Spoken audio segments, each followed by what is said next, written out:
Hey guys, so originally I was going to release a off-the-cuff review of Night Raid 1931 today, but it's one of my favorite anime, and I think there's plenty to talk about with it, and I think to do it proper justice, I need to do like a full-on edited scripted review. But instead, today I'll be releasing a video review of Scary Stories to Tell in the Dark. As you can tell, I'm in my Nissan Rogue, and I just got out of the theater.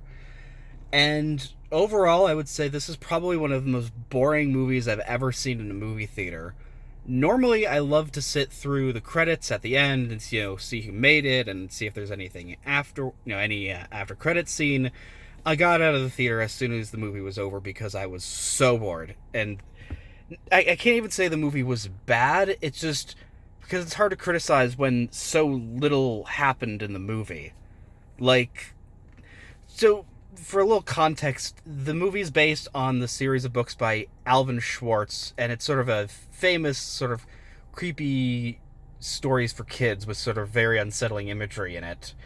And, I think the idea of adapting it to a movie so you can sort of see the creatures and whatnot, like Harold the Scarecrow, um, animated or, in live action, is a good idea, but I have no idea why they thought it was a good idea to make this like an actual narrative wherein everything's sort of connected. It's not just a series of vignettes.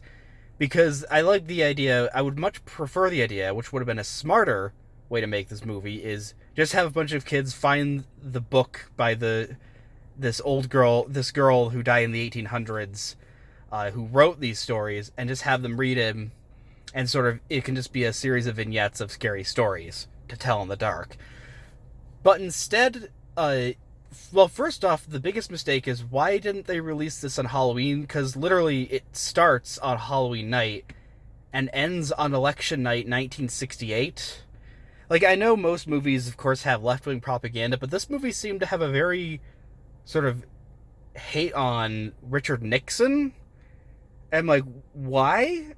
Like it starts like one of the first shots in the movie is like a campaign poster for him where somebody put a swastika in the X, and like there's like occasional like people saying, oh, Tricky Dick Nixon, that's no name for a president, and like and all that, and it's just like, what's he's been dead for what, 30 years, and he hasn't been relevant in like 45 years, but like, okay.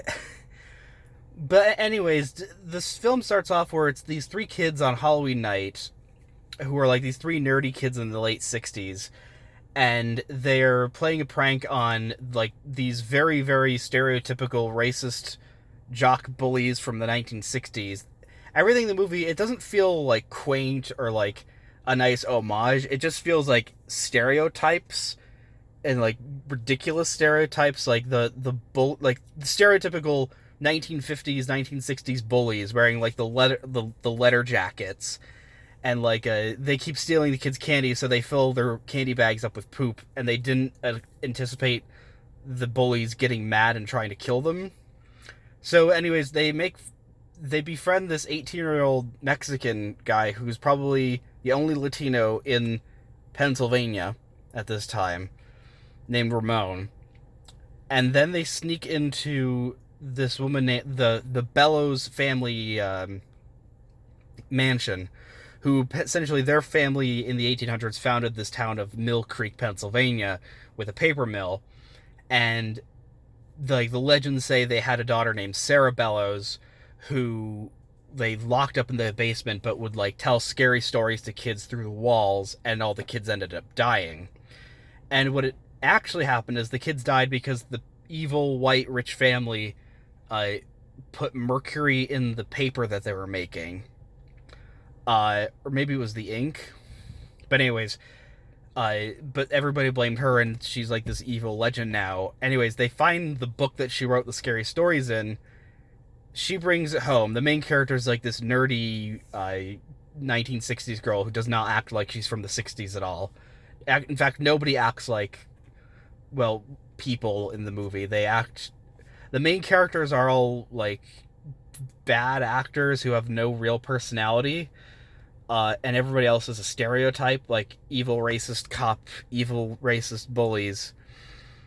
Anyways, they bring the book home, and bad things, and like the stories that people are familiar with, like Harold the evil scarecrow turns the bully into a scarecrow. The sister gets one of the characters has an older sister who gets a zit that becomes full of spiders, and they crawl out of her, and she goes to the hospital. Um, there and some of the others, the other famous stories like the big toe and the Meatai Dottie Walker, which is the coolest part of the movie, wherein apparently it becomes revealed that Ramon, the Latino man, who's becomes the main character's husbando, I don't even remember her name. Uh, he's a draft dodger because it's Vietnam and Vietnam bad. Uh, his story comes up because what happens is, like, in the book, eventually when it's time for somebody to die, Sarah Bellows sort of just writes, like, it's sort of like Tom Riddle's diary where the words just start appearing, and then they die via the monster and the story in the book. Anyways, he actually ends up escaping because they're locked in jail because everybody thinks that they're, murdering all these people, or they're responsible for the disappearances. And then, I'm sorry, but just so little interesting things happen in this movie. I mean, essentially, you're just waiting for extended periods of time for the actual scary stories to happen, which, again, it would have been so much better had this just been a series of vignettes. But no, this has to be an overarching story with characters who we're supposed to care about but have no personality. So anyways, they escape the jailhouse because the Dottie Walker, which is like this cool, again, it makes me really want to read the book now because the actual, even though a lot of it's sort of CGI crap, the designs still show through. And it's like the Dottie Walker is like this zombie that can break apart, in his different limbs and torso can break apart, and he can like twist around. It's like J-horror. It's cool. He's chasing Ramon around and calls him a coward because he won't go die in Vietnam. They finally go to the mansion, and of course there's a stereotypical, like, so much of this, it feels like it's almost like it feels like an homage to bad horror movies that have been coming out in the past few years. Like, literally, they go to the library to look up books on, past murderers, or on the Bellows family. And it's like, yeah, that's bad if you do it in modern times, and it makes more sense back then, but it's like, it's so cliched. And then they find, like, the daughter of the black nanny of the family, who, whenever they mention the book, she, of course, goes out, she stops being senile for 5 minutes, tells them absolutely nothing important, and then they leave their house. Then, eventually, Sarah's the villain. The girl, I do not remember her name at all. No, it's Stella!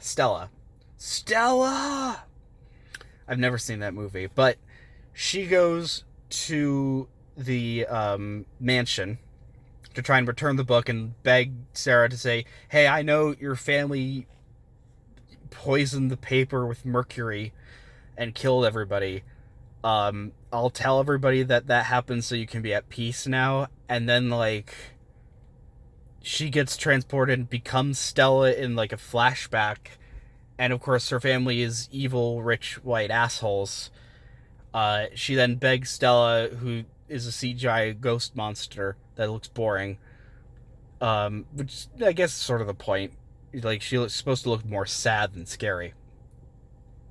And she says, yeah, I'll tell everybody stories have the power to heal or hurt, blah, blah, blah. And then, like, she, the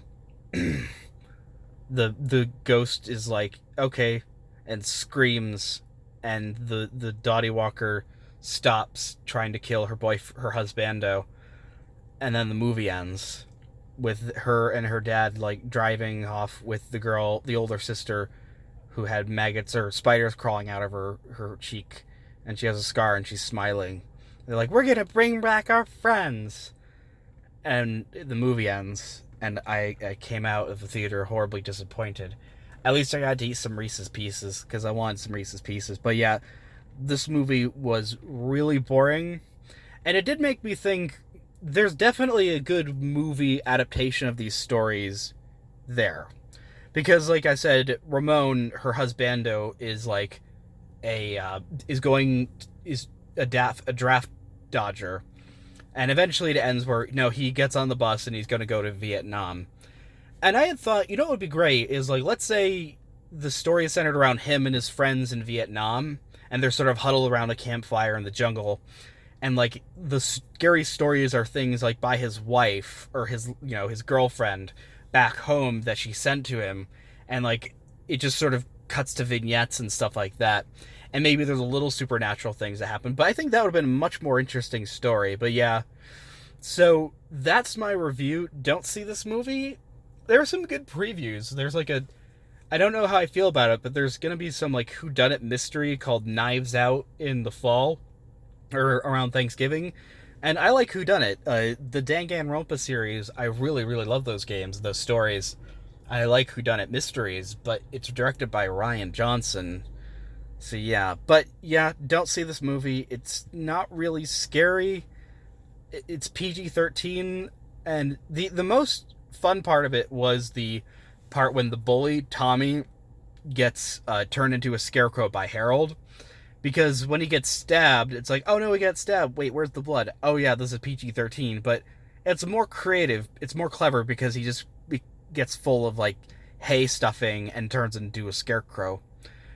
But yeah, like if they were all just real animatronics and whatnot, and that it was a series of vignettes, and you just have and you don't focus really at all on the actual story that's going on. It's just somebody reading the scary stories. That would have been a good movie, and it's probably the simplest thing they could have done. Why on earth they chose to do this, I have no idea. But yeah. Anyways, that's my review. God bless, and have a good evening.